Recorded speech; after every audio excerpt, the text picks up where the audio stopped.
એવા જે નાના નાના ચમકારામાં એમને જે મોતી મળ્યા ને એ લોકોએ આપણને આપ્યા છે. કઈ સરળતાથી મોતી નથી મળ્યા. સંઘર્ષથી સફળતા સુધીના એમની જે યાત્રા છે એ યાત્રાની આપણે વાત કરવી છે. એટલે આ વાત 3 ભાગમાં થવાની છે. પહેલા ભાગમાં આપણે એમના બાળપણને એમના શિક્ષણ વિશે સાંભળવાના છીએ. બીજા ભાગમાં એ લોકોએ જે શિક્ષણનો અને તબીબી વ્યવસાય સ્વીકાર્યો એના વિશે વાત, અને છેલ્લે બંને ભાઈ બહેન જે રીતે લેખન અનુવાદ એ તરફ વળ્યા એના વિશે વાત. હમણાં ડૉક્ટર સાહેબને આપણે 2 મિનિટ આરામ આપીએ છીએ. આપણે શરીફાબેનથી વાતની શરૂઆત કરીએ છીએ કારણ કે એમને બોલવામાં બહુ તકલીફ થતી હતી એ મને દેખાતું હતું. શરીફાબેન, આમ તો બંને ભાઈ બહેનનું જીવન લગભગ બાળપણ તો એકસરખી રીતે જ પસાર થયું છે, પણ તમે જે ગામમાં મોટા થયા, જે પરિવારમાં મોટા થયા, જે શાળાની સાથે જોડાયેલા હતા એના વિશે થોડી વાત કરશો, ખાસ આ બાળકો માટે. આપણે મોટે ભાગે વિદ્યાર્થી તરીકે એવું માનતા હોઈએ છીએ કે આપણે દુઃખ આપણે જ વેઠીએ છીએ, મુશ્કેલીઓ આપણને જ આવે છે, બાકી બધાને તો બહુ તૈયાર સોનાની થાળીમાં જમવાનું મળ્યું છે.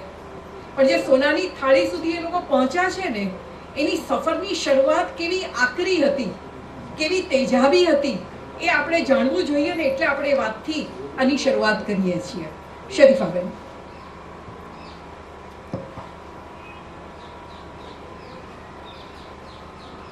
મોટે ભાગે હું વિદ્યાર્થીઓને ધ્યાનમાં રાખીશ જે પાછળ બેઠા છે.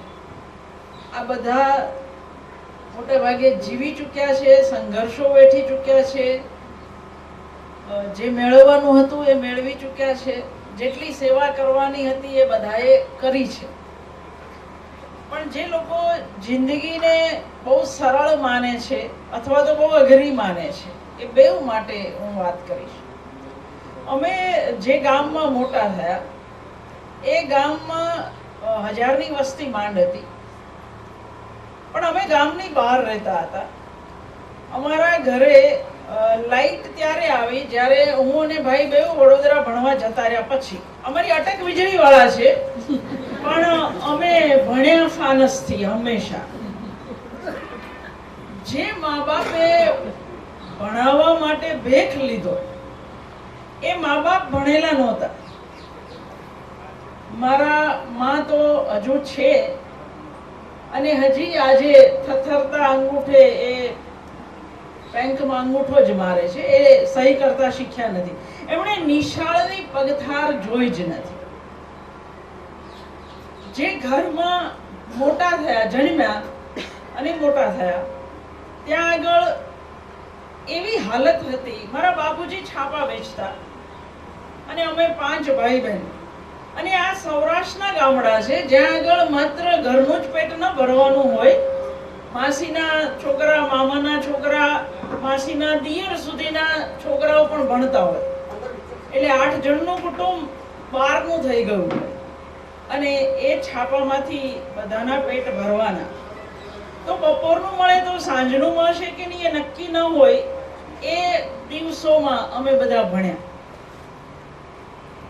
મારા બાપુજી અમને એક વાક્ય હંમેશા કહેતા કે જો ભણશો ને તો દી વળશે, પણ નહીં ભણો ને તો મારી જેમ સાયકલ ખેંચશો. આ એમનો એક કાયમી અમારા માટે શીખ કો આદેશ.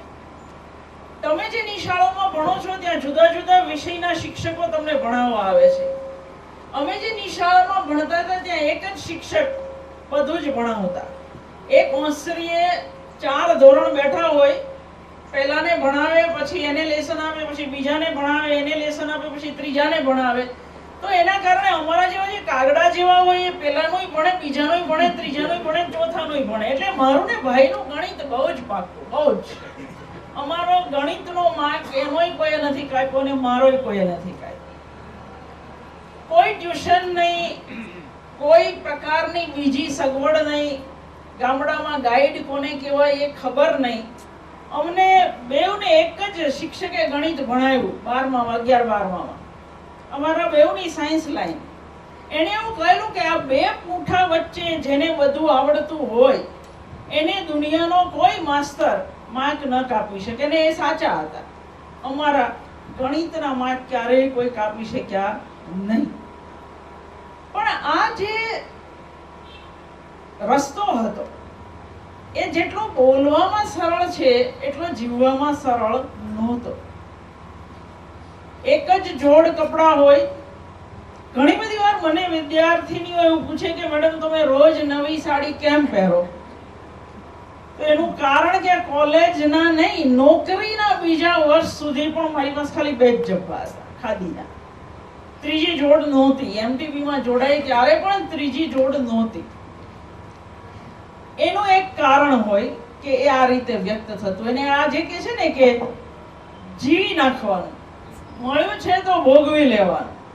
એટલે આપણે ત્યાં એવું કહેવાય છે કે માણસ મરે ને ત્યારે એક કોરી સાડી એના પર નાખવા જોઈએ. હું હંમેશા એવું કહું કે હું મરું ત્યારે મારા કબાટમાંથી એકેય કોરું કપડું નહીં મળે, હું બધા જ પહેરી કાઢું. તો આ જે સંઘર્ષ હતો એ જીવવાનો સંઘર્ષ હતો, ભણવાનો સંઘર્ષ હતો, બધાની વચ્ચેથી રસ્તો કાઢીને ડોક ઊંચી રાખવાનો સંઘર્ષ હતો. નમવાનું નહીં, સ્વમાન નહીં ખોવાનું, એ આડકતરી રીતે પિતાએ શીખવાડ્યું હતું. એક નાનકડો પ્રસંગ નાનપણનો. અમે બધા સવારમાં હાથમાં લોટા પકડીને ડબલા પકડીને જઈએ અને પછી વન વિહાર કરીને રસ્તામાં જે તલ બાવળનું દાંતણ મળે એ લેતા આવીએ, અને એ જ અમારું બ્રશ હતું. અમે બ્રશ નહોતું જોયું કોઈ દિવસ, પણ અમે ટીબી હોસ્પિટલમાં રહેતા હતા ડાક્ટરી સ્ટાફની વચ્ચે. એટલે મારા મોટા ભાઈ એક દિવસ ક્યાંકથી કોઈકનું ફેંકી દીધેલું બ્રશ લઈ આવેલો, અને અમે બહુ ઉત્સાહથી જોઈ રહ્યા હતા. અને મારા બાપુજીએ એક કકળાટ સાંભળ્યો એટલે એ આવ્યા. ક્યાંથી લાવ્યો? કે ત્રિવેદી સાહેબના ઘરની પાછળથી. નાખીએ, જ્યાંથી લાવ્યો ત્યાં નાખે. તો અહીંયા નાખી દે ને. મારી માએ કહ્યું કે અહીંયા આપણા પછોડે નાખી દે. એટલે નહીં, જ્યાંથી લાવ્યો ને નાખ. એ સાયકલ લઈને ભેગા ગયા અને ઓલાને દોડાવતા લઈ ગયા. એને ત્યાં નાખ્યું, પછી પાછા વળતા સાયકલ પર બેસાડ્યો, પણ જતી વખતે નહીં બેસાડ્યો. કે કોઈની પણ સગવડ એ આપણી અગવડને સગવડ બનાવવા માટે નથી હોતી. જે દિવસે તમને બ્રશ ખરીદવાના પૈસા આવે તે દિવસે ખરીદજો. તો આ જિંદગી જે જીવ્યા હોય, આ રીતે જીવ્યા હોય, જેણે માને એ રીતે ખરીદી કરતી જોઈ હોય. કે અમારા ગામમાં એક જ દુકાન હતી ઓરાની. બધા પડીકા દાળ ચોખાના એને 250 ગ્રામના બંધાવ્યા હોય, અને પછી પેલો એવું કે રોકડા પૈસા આપે તો લઈ જાઓ, નહીતર પડીકા પાછા મૂકી દો. અને તમે એ માને પડીકા પાછા મૂકીને આવતી જોયો.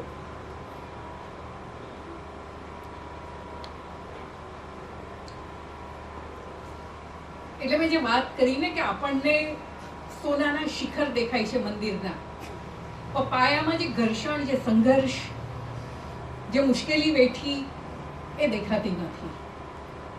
શરીફાબેન અને ડૉક્ટર આઈ.કે. વિજયવાળા ગુજરાતી સાહિત્યનું એવું નામ છે કે બંને ભાઈ બહેનના બધા પુસ્તકો આપણે જો એકઠા કરીએ ને તો કદાચ 9 લાખ જેટલી કોપી તેમની અત્યાર સુધી વેચાઈ ગઈ હશે. 9 લાખ શબ્દમૂળ. ભાઈની એકલાની 9 લાખ એટલે 10 લાખ. ભાઈ ઘણીવાર મજાકમાં કહેતો હોય છે કે વિજયવાળા પબ્લિકેશન શરૂ કરીએ, તારામાં જે ખોટ જશે એ મારામાં સરભર થઈ જશે, એવું એ કહે છે. કારણ કે એને ખબર છે કે હું જે લખું છું એ લોકો નથી વાંચતા, એ જે લખે છે તે ચોક્કસ વાંચે છે. આ ગુજરાતી સાહિત્યમાં કદાચ વિક્રમ હશે. કોઈ એક સર્જકની આટલા બધા પુસ્તકોની આટલી બધી નકલ વેચાઈ હોય, અને કેટલા માંડ 22-23 વર્ષથી હજી જેમણે લખવાનું શરૂ કર્યું છે એવા સર્જકની. મને એ પૂછવાનું મન થાય ડૉક્ટર સાહેબ તમને કે તમે પહેલેથી નક્કી કર્યું હતું કે તમારે તબીબી વ્યવસાયમાં જ જવું છે? મારું નક્કી જ હતું કે હું ડૉક્ટર જ બનીશ. મારા 2 સપના હતા, કે હું ડૉક્ટર બનીશ, બીજું મારે સરસ ગાડી હશે. ભગવાને જોડે લાડી આપી, પણ ગાડી હશે સરસ, એવું મારું પહેલાં જ સપનું હતું. અને ડૉક્ટર બનીશ એ તો નક્કી જ હતું. અને એવો ડૉક્ટર બનીશ કે જેના પૈસા માટેનો ડૉક્ટર નહીં બનવો, જ્યાં લોકો વિશ્રામ પામી શકે એવો ડૉક્ટર બનીશ. અને ભાવનગર જિલ્લામાં સૌથી વધારે દર્દીઓ જોવા છતાં મારે ત્યાં હોસ્પિટલમાં હું રાત્રે 12 વાગે છેલ્લો પેશન્ટ જોઈ નીકળું ત્યારે બીજા દિવસની લાઈન શરૂ થઈ ગઈ હોય. રાતના 12 થી લોકો લાઈનમાં બેસી જાય બહાર. સવારે હું આવું ત્યારે તો 150 170 નોંધાઈ ગયા હોય, અને એ છતાં આપણે ક્યારેય પેલું કહે ને કે સ્તર નથી ચૂક્યા. કોઈ દિવસ કોઈને ખોટા દાખલ નથી કર્યા, કોઈ પાસેથી ખોટા પૈસા નથી લીધા.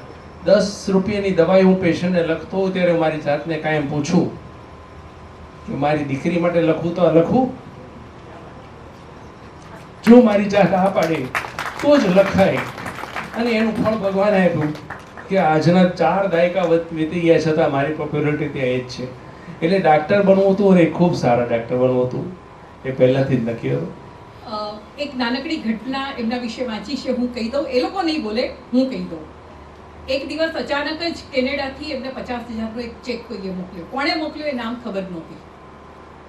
શેને માટે મોકલ્યો હતો? તો એમણે આજ સુધી જે રીતે બાળકોની સેવા કરી હતી, એમણે જે વાત કરી એ રીતે, અને એ જ વખતે એક પેશન્ટ આવ્યો જેના બાળકને પૈસાની જરૂર હતી, 40-45,000 રૂપિયાની. એ ચેક સીધો જ પેલા પેશન્ટ પાસે જતો રહ્યો. તો જે પેલું મળ્યું ને, એ મળ્યાનો તરત જ આગળ વેપાર શરૂ થઈ ગયો. મને કે તમને મળ્યા હોય તો આપણે તો 50,000 એવી સ્કીમમાં મૂકીએ કે 2 વર્ષમાં 2 લાખ થઈ જાય.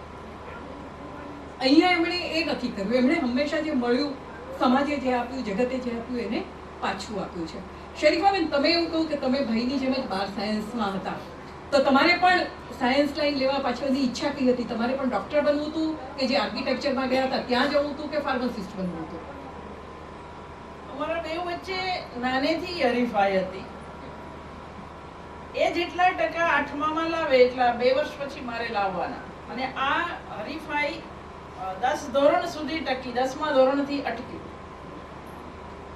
12મા ધોરણ પછી પણ મને ડાક્ટર જ થયું હતું ને એને પણ ભરોસો હતો. એને એનો MBBS નું બધું જ મટીરિયલ મારા માટે સાચવી રાખેલું, કારણ કે એને ખાતરી હતી કે હું મેડિસિનમાં જઈશ જ, અને મને ખાતરી હતી કે હું મેડિકલમાં જઈશ જ. એટલે જે વિદ્યાર્થી મિત્રો પરીક્ષામાં એક પેપર ન આવડે અને જે આપણે આત્મહત્યા કરીએ, તો હું હંમેશા એવું કહું છું કે જિંદગી એવું ઝરણું છે જે રસ્તો બદલે પણ અટકે નહીં કરશે, એ બદલી કાઢે રસ્તો. મને 12મા ધોરણમાં એક વખત તો મેં 12મું છોડી દીધું છે. એટલે મેં મારું 12મું એવો એક લેખ પણ કર્યો છે કે ખરેખર જ 12મા જેવો થયેલો. મને અચાનક જ ફિઝિક્સના પેપરમાં એવી લાગણી થઈ કે મને કશું નથી આવડતું, અને પરિણામે હું પરીક્ષા છોડીને ભાગી નીકળી. એ જે 1 વર્ષ હતું એ બહુ જ વિચિત્ર હતું. તમે હંમેશા નિશાળમાં પહેલો નંબર લાવ્યા હો, હંમેશા, અને અચાનક જ તમે પરીક્ષામાંથી ભાગી ગયા છો. તમે પરીક્ષા જ નથી આપી. લોકો પૂછી રહ્યા છે કે શું પરિણામ આવ્યું બોર્ડનું, તમે ભણ્યા જ નથી, તમે પરીક્ષા આપી દે, પરિણામ આવવાનું જ નથી. બીજી દિવાળી સુધી મેં નક્કી કરેલું કે હું ભણવાની નથી, બિલકુલ મારે ભણવું જ નથી હવે. અને ફોર્મ ભરવાના શરૂ થયા ત્યારે મારા બાપુજીનું સપનું એવું હતું કે આ જે થાય એ હું થાઉં. આમ મોટે ભાગે મા બાપને બધા સંતાન સરખા હોય, પણ મારા બાપ માટે હું જરાક વધારે લાડકી, એટલે કે વધારે ગમતું બાળક હતી. કેમ એ ખબર નથી, પણ હતું એવું. એટલે તારે તો ડાક્ટર થવાનું જ, પણ મારે ભણવું જ નથી. હું માત્ર ડિટેક્ટિવ નવલકથાઓ, એ 6 મહિનામાં મેં 1200 થી 1400 જે પોકેટ બુક્સ કહે છે ને, ડાયમંડ પોકેટ બુક્સ ને આ બધાની, મનોજ પોકેટ બુક્સ ને, કોઈ એવો ગુરુસન નંદાની એક ચોપડી બી નહીં હોય મને, જેમ્સ હેડલી જેઇસનું કશું બાકી નહીં, એલિસ્ટર મેકલિનનું કશું બાકી નહીં. માત્ર કચરો ઠાલ્યો મગજની અંદર, માત્ર. અને ફોર્મ ભરાવાના 2 દિવસ બાકી હતા ત્યારે મારા બાપુજી આવીને કહ્યું, તું ખરેખર નહીં ભણે? અને ખરેખર નહીં ભણે વાળા વાક્ય હું જવાબ નહીં આપી શકું. એટલે એમણે કહ્યું કે હું નિશાળમાં વાત કરી આવ્યો છું, તને કોઈ એકેય પ્રશ્ન નહીં પૂછે, તારે ખાલી ફોર્મમાં સહી કરવા જવાનું છે. અને મેં ફોર્મ ભર્યું. જો કુદરત કેવા ચમત્કારો કરે. હું જ્યારે જાન્યુઆરીમાં ફોર્મ ભરી રહી છું, 22મી માર્ચે પરીક્ષા છે, મને ખબર છે કે આટલા ઓછા સમયમાં ફિઝિક્સ, કેમેસ્ટ્રી, બાયો, અમારા જમાનામાં જુદું નહોતું, બધું જ હતું. મેં ગણિત શરૂ કર્યું, માર્ચ આવ્યું ત્યારે મારું આખું કેમિસ્ટ્રી હજુ બાકી હતું. પણ ત્યારે 1981માં ગુજરાતની અંદર અનામત વિરોધી આંદોલન શરૂ થયા, અને પરિણામે બોર્ડની પરીક્ષાઓ ઠેલાતી 24મી મેએ શરૂ થઈ, અને ત્યાં સુધીમાં હું બિલકુલ ટટ્ટાર થઈને તૈયાર થઈ ગઈ હતી. તો આ કુદરતે આપ્યો રસ્તો. પણ પરિણામ આવ્યું ત્યારે ગણિતમાં નહીં કપાયા પણ બાયોલોજીમાં મેં ધારેલા 90 આવ્યા 56. મેડિકલના દરવાજા 316 માર્કે બંધ થયા અને મારા હતા 307. નહીં મળ્યું એટલે આર્કિટેક્ટમાં એડમિશન લીધું. પણ 8 જ દિવસમાં આર્કિટેક્ટમાં સમજાઈ ગયું કે મારા બાપા અમને 250 રૂપિયા મહિને આપી શકતા હતા, અહીંયા 5 દિવસમાં 300 રૂપિયાનો ખર્ચ હતો. એટલે લાઈન બદલી કાઢી, ફાર્મસી કર્યું. કોઈક પેલું લખાયેલું હશે કે ત્યાંથી હોસ્ટેલમાં રહેવા માટે થઈને ગુજરાતી લીધું અને છેક 94માં પીએચડી થઈ ત્યારે આણે મને કહેલું કે તે અવળા કા નહીં તે ડાક્ટર લગાડ્યું તો ખરું જ એમ. પણ પેલી ઈચ્છા એ જો કોઈ એવું કે તમે બહુ સારા શિક્ષક છો ડાક્ટર નહીં થયા તો સારું થયું, હું એવું નથી માનતી. જો કોઈ બીજો જન્મ હોય તો હજી હું ડાક્ટર થવાનું પસંદ કરું ને આના જેવા જ ડાક્ટર. શરીફાબેન એવું કહ્યું કે ડૉક્ટર નથી થઈ શકે એનો વસવસો છે, તો એમની હોસ્ટેલની વિદ્યાર્થીનીઓ અને અમારા જેવા કેટલા બધા મિત્રો એ વાતના સાક્ષી છે કે અમને કોઈ પણ તકલીફ થાય એટલે અમે પહેલો ફોન એમને કરીએ કે આ તકલીફ છે, આ દવા છે, શું કરવાનું, લેવાની નહીં લેવાની, અને અમને યોગ્ય માર્ગદર્શન મળ્યું જ હોય એટલે અમને વસવસો નથી એ ડૉક્ટર ન થઈ શકાય. એનો હોસ્ટેલની બધી દીકરીઓ એ વાતની સાક્ષી પૂરશે કે એમની કોઈ પણ બીમારીનો રસ્તો હંમેશા શરીફાબેને જ કાઢ્યો હતો. ડૉક્ટર સાહેબ, મારે એક પ્રશ્ન પૂછ્યો છે. તમારી પોતાની પ્રેક્ટિસ શરૂ કરીએ પહેલાં તમે થોડોક સમય જુદી જુદી સંસ્થાઓના દવાખાનામાં કામ કર્યું. એના અનુભવોએ તમારી પ્રેક્ટિસમાં અસર કરી ખરી? એમડી થઈને આવ્યો ત્યારે એક નિયમ લીધો હતો કે લોકો માટે જ કામ કરવું છે, ટ્રસ્ટ હોસ્પિટલમાં અથવા સેવાની હોસ્પિટલમાં કામ કરવું. ટ્રસ્ટ હોસ્પિટલ સેવા માટે હોય, બાકી તો ગવર્મેન્ટની તો ફરજિયાત હોય છે. બાકી ખરેખર સેવા માટે બનેલી હોસ્પિટલ્સ હોય છે, ટ્રસ્ટ હોસ્પિટલ્સ હોય છે. પણ ત્યાં ગયા પછી, અંદર ઉતર્યા પછી તો માહોલ આખો જુદો જ હતો. ટ્રસ્ટ હોસ્પિટલ હતી છતાં એની અંદર ખોટા પ્રિસ્ક્રિપ્શન થતા હતા, ખોટી દવાઓ ખરીદાતી હતી, ખોટા ઇન્ડેન્ટ થતા હતા, બધાનો ભાગ ગોઠવેલા હતા કે આને જ દવા જવી જોઈએ, આ મેડિકલમાંથી દવા જવી જોઈએ. એટલે મને ત્યાં મન ઉઠી ગયું પહેલા 3 વર્ષમાં. મેં 4 ટ્રસ્ટ બદલ્યા 3 વર્ષમાં. એક ટ્રસ્ટમાં તો હું ગયો ત્યારે હજી મારો જોઈનિંગ રિપોર્ટ મારે આપવાનો હતો ગવર્મેન્ટ ઓફ ગુજરાત તરફનો. ક્લાસ 1 ઓફિસર તરીકે હું ત્યાં જોડાવા ગયો તો એના જે મુખ્ય સુપ્રિન્ટેન્ડન્ટ હતા એણે દર્દીને કીધું કે 300 રૂપિયા થશે એપેન્ડિક્સ કાપવાના.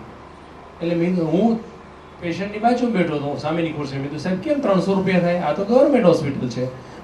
તમે નહીં બોલતા, આપણે પછી વાત કરીએ, આપણે પછી વાત કરી લેશું. એટલે પેશન્ટ ગયા એટલે મને કહે તમે શું કામ આવું કરો છો? કે આવું કરીએ જો દર્દી પાસેથી ન લઈએ તો આપણું પ્રાઇવેટ કેદી કરીએ?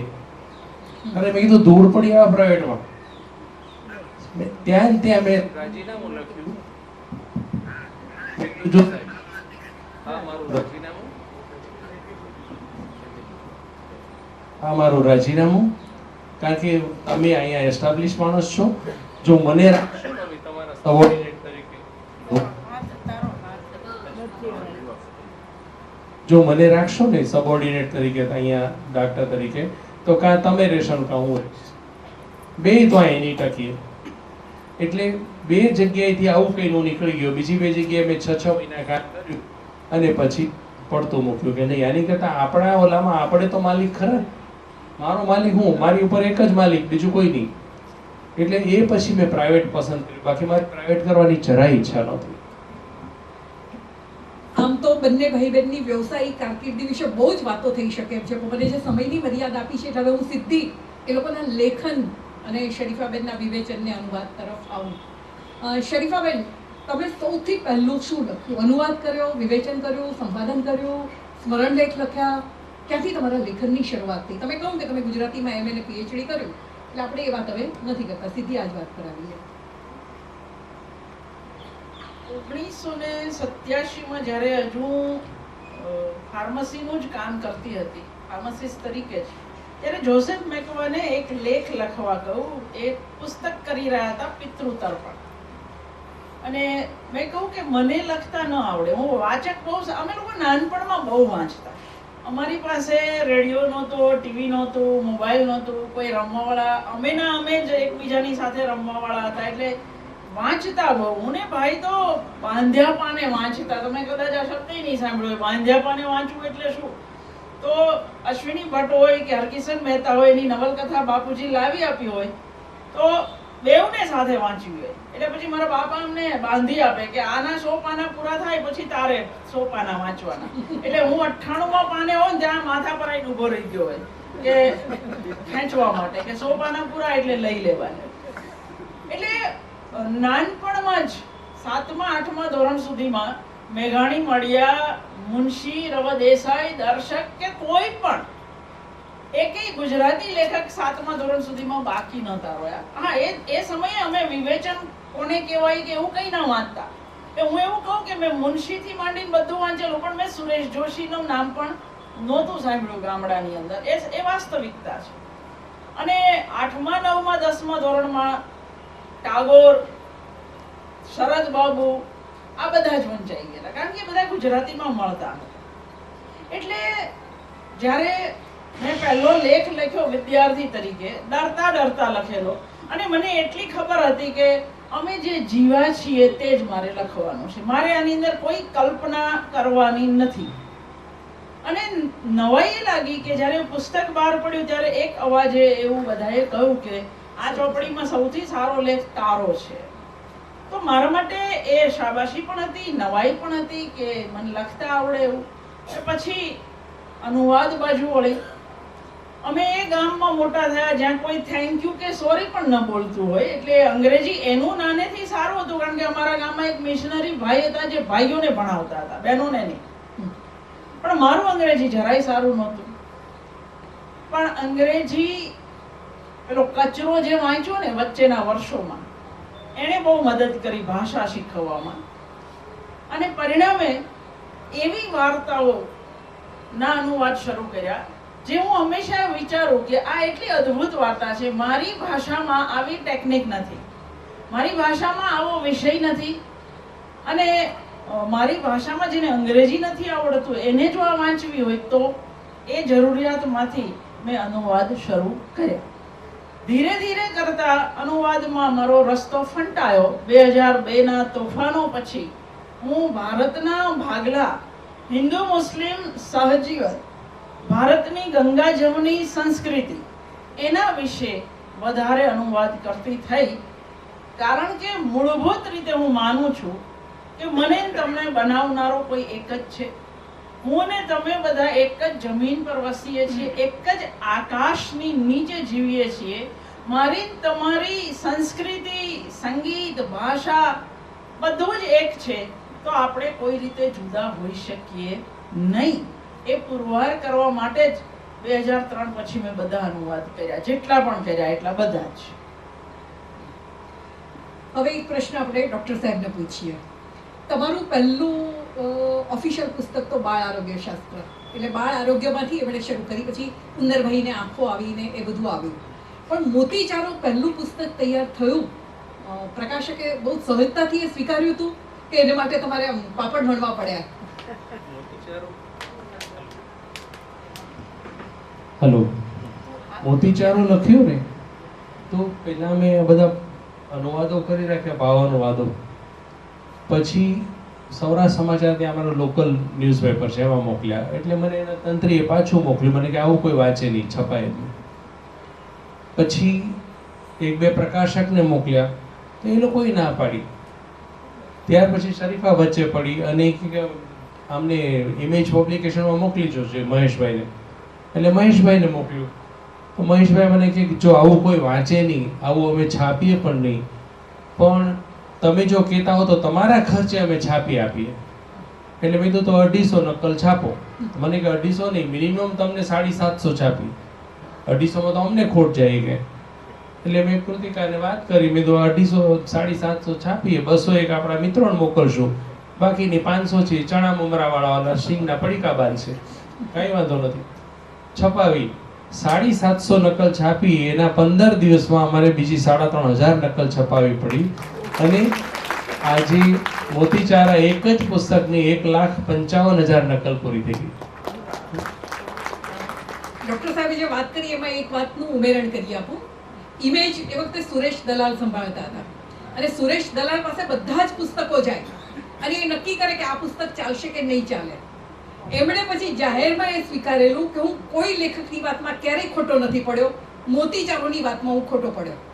મને એવું હતું કે આ પુસ્તક નહીં ચાલે, સૌથી વધારે મારું એ જ પુસ્તક વેચાયું.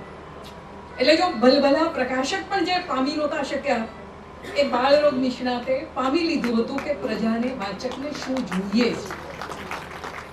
મોતીચારોથી એમની શરૂ થઈ, પછી સાયલન્સ પ્લીઝની સિરીઝ આવી અને એની સાથે પણ ઘણી બધી ઘટનાઓ જોડાયેલી છે. પણ મને ખબર છે કે એ ઘટના કહેતા એ પોતે સંવેદનશીલ થઈ જશે તો હું કહી દઉં.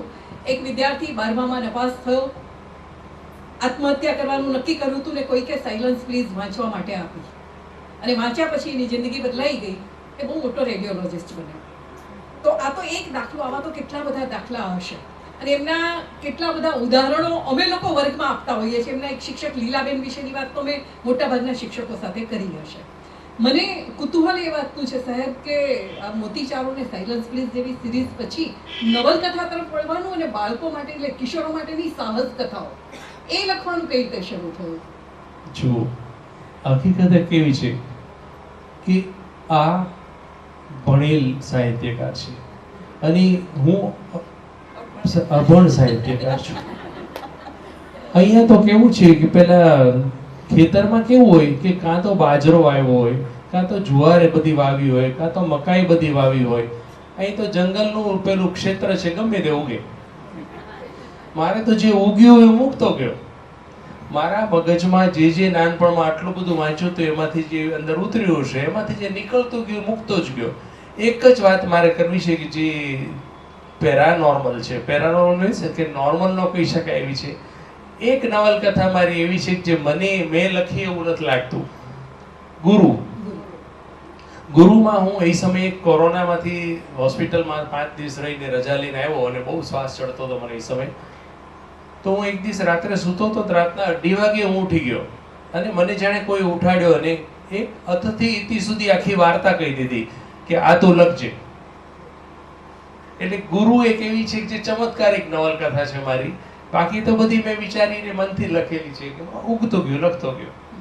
મેં ક્યારે એવું નથી વિચાર્યું કે એને આમ ઢાળી છે, આમ ઢાળી છે. એ ઢળતી ગઈ એમ ચાલવા દઉં, એને પ્રવાહને અસ્ખલિત રીતે વહેવા દઉં જ્યાં સુધી એને વહેવું હોય ત્યાં સુધી.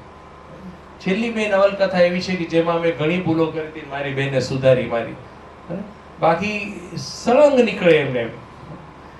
એટલે જે આ બધું કહેવાય ને કે કેવી રીતે નવલકથા તરફ વળ્યા એ મને પણ નથી ખબર. એમ બસ પેલું જે ડાળ આવે એમાં ઢળી ગયા. હીરાનો ખજાનોની આખી શ્રેણી છે. પાછળ બેઠેલા દીકરા દીકરીઓને જે વાંચવાની બહુ જ મજા આવે, જુલેવનની સૃષ્ટિમાંથી પસાર થતા હોય એવું જ તમને આ હીરાનો ખજાનોની શ્રેણી આખી જે છે એમાંથી અનુભવ થાય. હા, 10 એના ભાગ છે. સોરી, 10 ભાગ આપણે મોતીચારોના આવે છે. તો એ જે પુસ્તકો છે એમાં આખું ઇજિપ્તનું વાતાવરણ એ રીતે આવે છે. તો મને કુતૂહલ થયું કે ઇજિપ્ત આખું જે તુતનખાનુન ને એ બધી જે કથા છે એ કઈ રીતે આવી? ઇજિપ્ત અને આફ્રિકા એ સમયે મને મારા માટે અંધારીઓ ખંડ કહેવાતો. એટલે એની અંગે હું નાનપણથી બહુ જ વાંચ્યા કરતો. અમારી સ્કૂલની લાઇબ્રેરી બહુ સમૃદ્ધ હતી અને એટલું બધું વાંચતો એના વિશે કે મને એના વિશે લખવાનું મન થયું, કારણ કે એના વિશે બધાને અજાયબી જ લાગે. એની છેલ્લી જ્યારે નવલકથા એની શરૂ કરી અખેનાતન, ઇજિપ્તના 18મા વંશના 10મા રાજાની, એ પહેલા અમે બે ઇજિપ્ત ખાસ એને બધું જોવા માટે ગયા.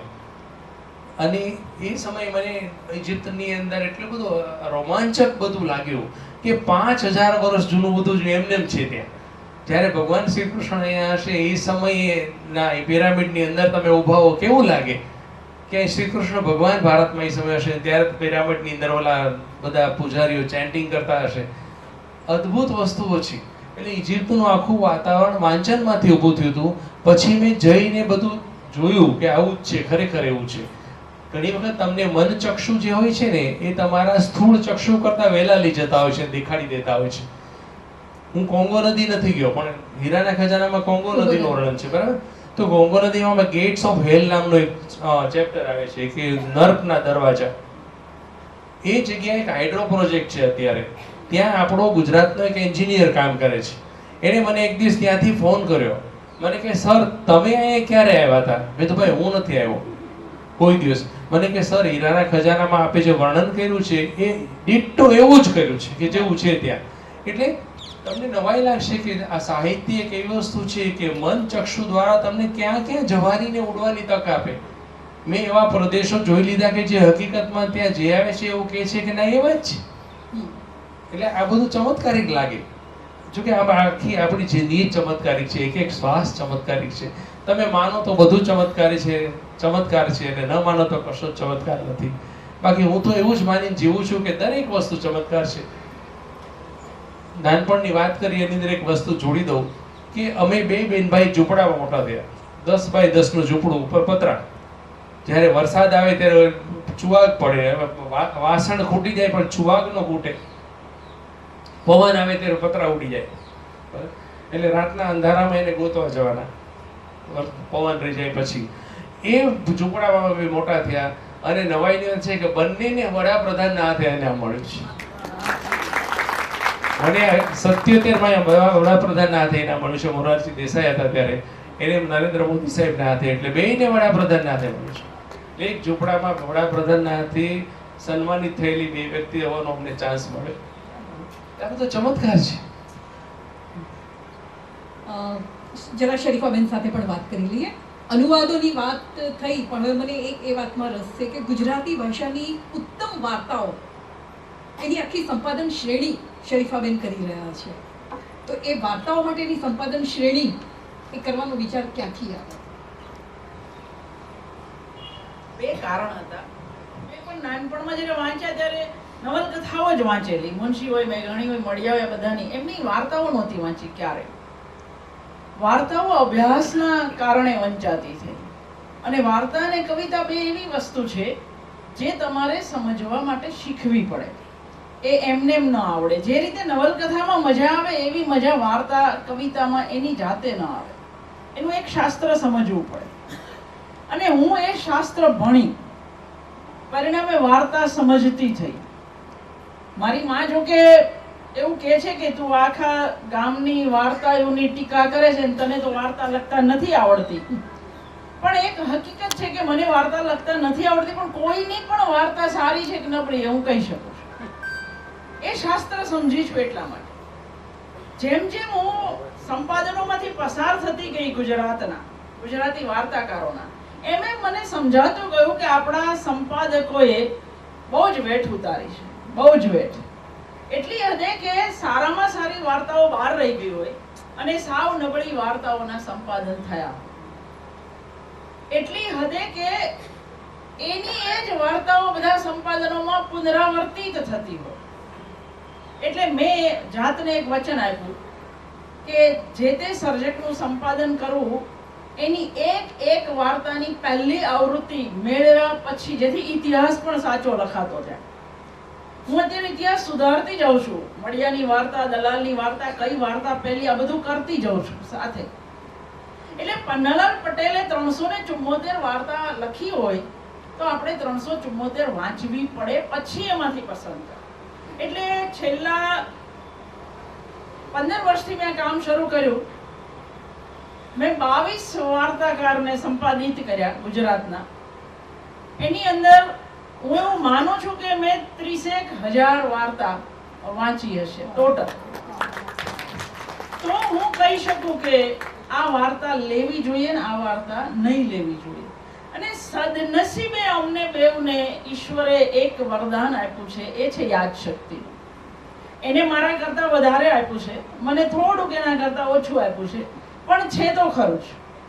એના કારણે દલાલ પર કામ કરતી હો ત્યારે મળિયાની એવી જ વાર્તા યાદ આવે. હિમાંશી શેલતની વાર્તાનું કામ કરતી હો ત્યારે દલાલ આ વાર્તા 42માં લખી ગયા છે, તો I can compare that. Umashankar જોશીએ પોતાની ઉત્તમ વાર્તાને બહાર રાખી છે. મળિયાએ પોતાની ઉત્તમ વાર્તાને બહાર રાખી, પોતે જ સંપાદક હોવા છતાં. એટલે જ્યારે હું મેઘાણીનું સંપાદન કરતી હતી ત્યારે રઘુવીરભાઈ સાથે વાત થતી હતી. તો રઘુવીરભાઈ કહે પણ એનું સંપાદન તો મેં કર્યું છે, તોય તમને નબળું લાગ્યું. મેં કીધું બહુ નબળું છે. એટલે રઘુવીરભાઈ કહે કે એ બહુ ખેલદિલ માણસ છે. એને કહું કે ના ના તો કરો જ, હું જોઉં કે હું ક્યાં નબળો પડ્યો. તો આ જે એક અમને જે ગુરુઓએ ઇતિહાસ સાહિત્યનો હંમેશા સાચો હોવો જોઈએ અને એની અંદર જેટલા ગૂંચવાડા હોય એ તમારે દૂર કરતા જવા જોઈએ. તો હવે આ 22 થી 25 વાર્તાકારને હું જ્યારે એક સાથે એક પુસ્તકમાં મૂકીશ ત્યારે હું એના પ્રસ્તાવનામાં આખો ઇતિહાસ ફરીથી લખીશ. એનો આ એક હેતુ હતો કે જેટલો કાંકરા કસ્તર રહી ગયા છે એને એક બાજુ હટાવો. બહુ જ મોટા ગજાનું આ કામ છે અને ગુજરાતી વિવેચનમાં એક આની પહેલા આવા એક વિવેચક થઈ ગયા, આવા જ નિર્ભીક, આવા સ્પષ્ટ વક્તા બળવંતરાય કલ્યાણરાય ઠાકોર. એના પછી શરીફાબેન આ કામ કરી રહ્યા છે. ડૉક્ટર સાહેબ, એક પ્રશ્ન પૂછવો છે, ખાસ કરીને અહીંયા કેટલાક પીટીસીને વિદ્યાર્થીઓ બેઠા છે એટલે ખાસ. આપણું બાળ સાહિત્ય પ્રમાણમાં બહુ નબળું છે. વિદેશી બાળ સાહિત્યથી આપણે બહુ આકર્ષાઈએ, આપણને ડોનાલ્ડ ડક ને મિકી માઉસ ને ડોરેમોન ને બધું ગમે.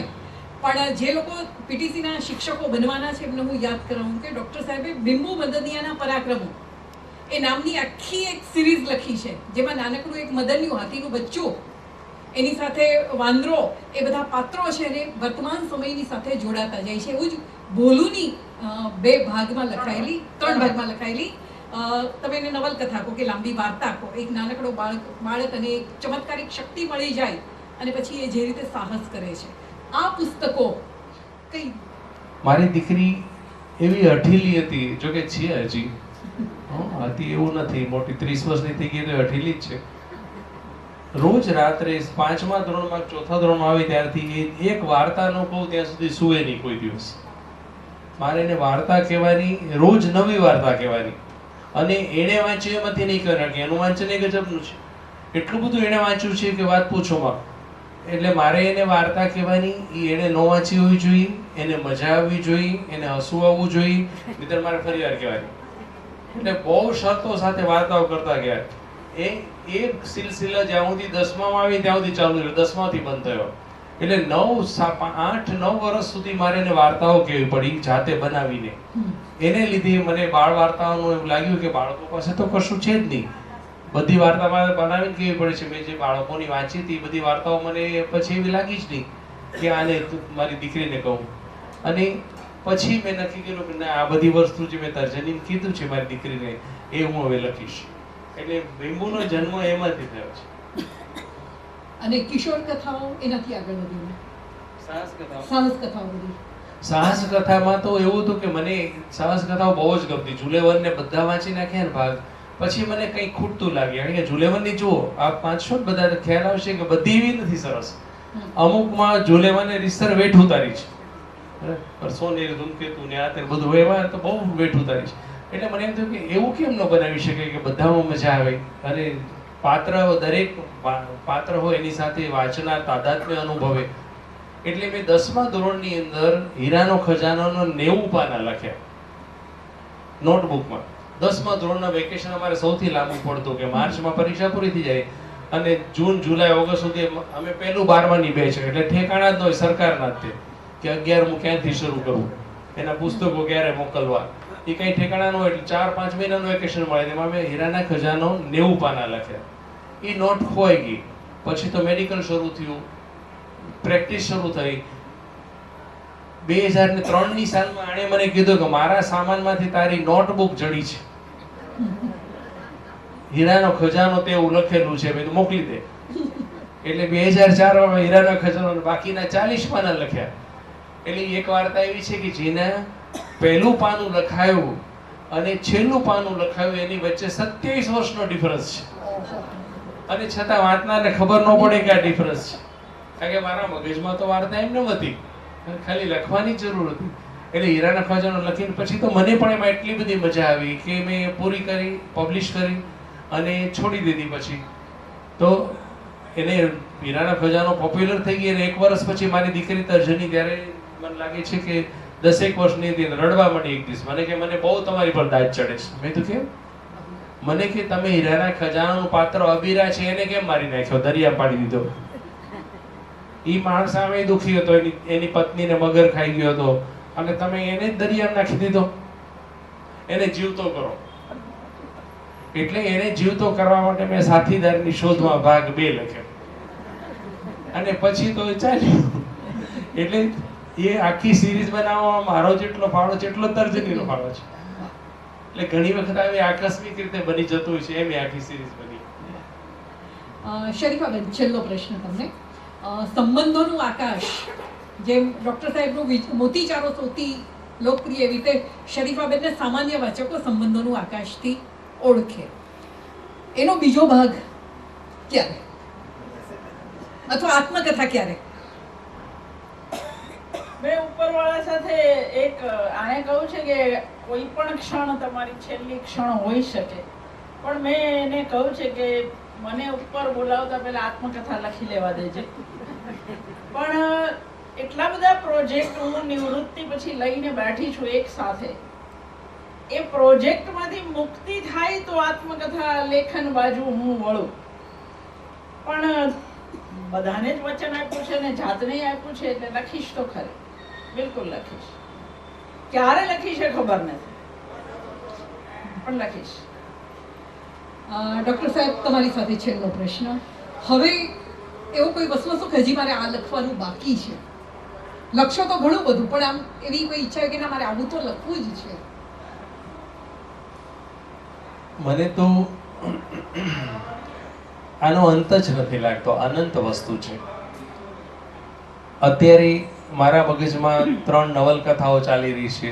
ભોલુનો 4થો ભાગ ચાલી રહ્યો છે, બીબુનો 12મો ભાગ ચાલી રહ્યો છે, સાહસ કથાનો 9મો ભાગ ચાલી રહ્યો છે. એટલે 6 કે 7 વસ્તુનું ચયન અહીંયા કોન્સ્ટન્ટ ચાલે છે, અને એનું મટીરિયલ હું રોજ વાંચતો હોઉં છું, ભેગું કરતો હોઉં છું. કારણ કે સાહસ કથા માટે તો મારે ભૂગોળનું પરફેક્ટ જ્ઞાન જે તે વિસ્તારનું જોઈએ. એટલે મને નથી લાગતું કે હવે શું લખવું બાકી રહી ગયું છે. એવું નહીં, મારે લખ્યા જ કરવું છે બસ. અને જ્યાં સુધી મને ઈચ્છા થશે કે એવું રસ પડશે ત્યાં સુધી લખ્યા કરશું, જ્યાં સુધી લોકો વાંચશે ત્યાં સુધી લખશું. તમે બંને કશું જ કહેવા ઈચ્છતા હો તો હવે તમારા માટે થોડી વાર.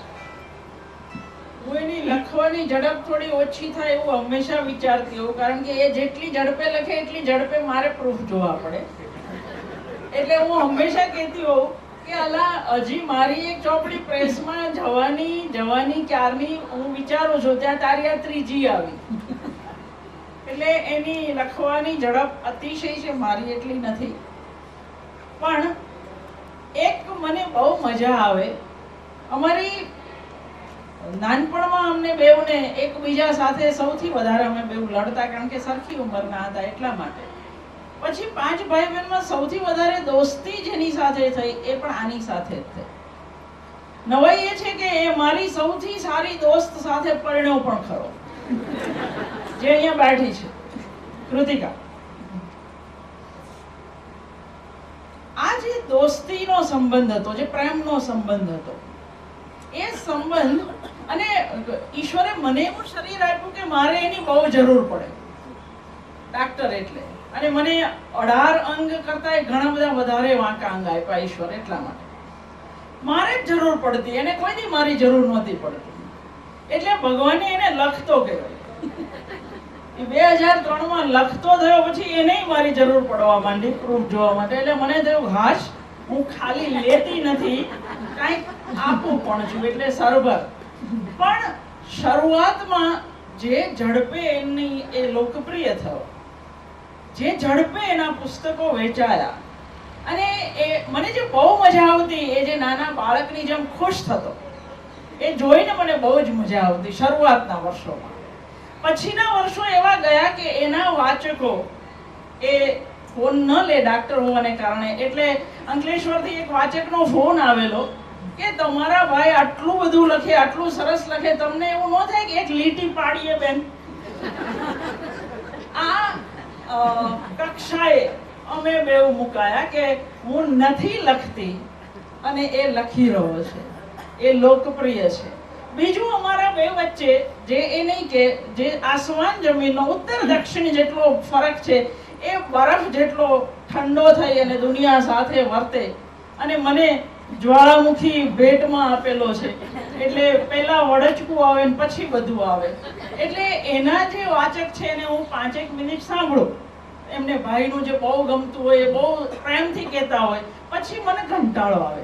એટલે હું કહું કે તમે એને કોને ભાઈ, મારી પાસે શું કામ લોહી પીવો છો? એક તો નોકરીઓ એવી કરેલી કે જે 10-10 કલાકની નોકરી હતી. પછી ગરબી પેલી બહુ જ સરસ સર્જક એવું કહ્યું છે ને કે નોકરી કરતી સ્ત્રીને એક પત્ની હોવી જોઈએ. હું હંમેશા એમાં માનું છું, કારણ કે ઘરે જઈને પાછું તમારે ચૂલો સંભાળવાનો છે, ઘર પણ સંભાળવાનું, એટલે અકળાઈ જાઓ.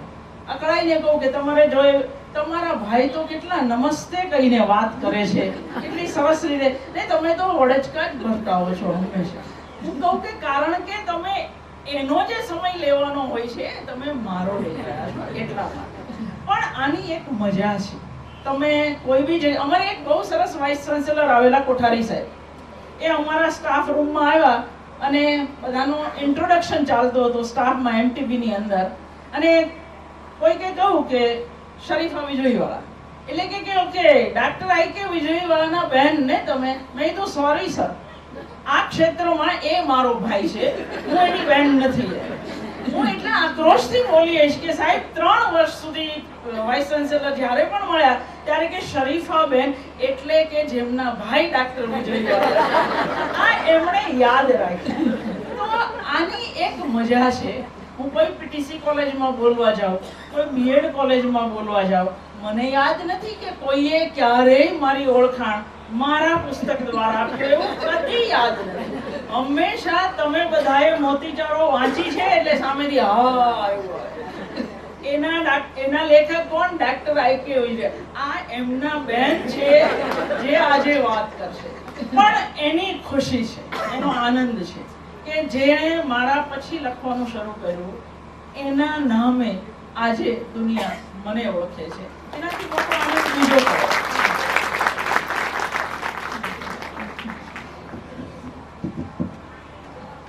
મારે તો વધારે કશું કહેવું નથી, બસ હું જ બોલ્યો છું આજે ઘણું બધું 1 કલાક સુધી. તો પણ એક વસ્તુ છે કે શરીફા મને બીજી, ત્રીજી, ચોથી ચોપડી મોકલી હોય ને મેં, કારણ કે મારે લખવાનો દાણી ફૂટ ચાલે, અને મારે કેવું છે કે ગુજરાતી ટાઈપિંગ એ મારું બહુ ફાસ્ટ છે. એક મિનિટના લગભગ 70-80 શબ્દો ધડાધડ જતા હશે. હું વિચારતો હોય મુજબ ચાલતું હોય, અને આટલું ઝડપે લખો હોય ત્યારે રસવાઈ દીર્ઘાઈનો તો ભૂલ આપણે થાય જ, નોર્મલી થાય છે. અને એ પ્રોફેસર ગુજરાતી ની તે પછી, એટલે મારા પછી જ્યારે પ્રૂફ જાય ને ત્યારે ભૂકા કાઢ નાખે કે તું ગુજરાતીનો માણસ છો, આટલું ધ્યાન નથી. બેન એ વખતે તો ઝડપથી જતું હોય. તો ચોથું જાય ત્યારે પછી હવે જો 6 મહિના મોકલતો નહીં કે પછી એને અઠવાડિયા 10 દી પછી કમર દુખે, કંઈક થાય ને એટલે મને કે બહુ કમર દુખે, શું કરવું? મેં તો આટલું કર, સારું થઈ જશે. બીજે દી પૂછ્યું સારું છે એટલે એમ કે હા. મેં તો એક પ્રૂફ મોકલ્યું, પછી બિચારી આ પાડે પાછી. એટલે મજાની જિંદગી. મેં કીધું ને, જીવો એવી રીતે કે તમને ખરેખર એની સામે જુઓ ને તો હસવું આવે, મજા આવે, આનંદ થાય, એક જાતની ઠંડક લાગે, શીતળતા આપે. Thank you. બહુ જ બાબુભાઈની યાદમાં આપણે ભેગા થયા અને તરલાબેને એક આવો પ્રસંગ ઊભો કરી આપ્યો જ્યાં હું ને ભાઈ બેવ ખુલીને પોતાની વાત કહી શકતા હોય. એટલે પહેલા તો હું આ સંસ્થાનો આભાર માનીશ. બહુ મોટા થાળ ભરેલા છે, પણ એમાંથી જરાક આચમની તરલાબેને આ નિમિત્ત ઊભું કર્યું, એ નિમિત્તે આપણે પામી શક્યા. ઈચ્છીએ કે ફરી એકવાર નિરાતે મળીએ ને 1-1.5 કલાકની આખા દિવસની સિરીઝ ચાલે અને નિરાતે આ બંને ભાઈ બહેન સાથે આપણે વાત કરીએ. એમનો પણ આભાર અને આપ સૌનો પણ આભાર.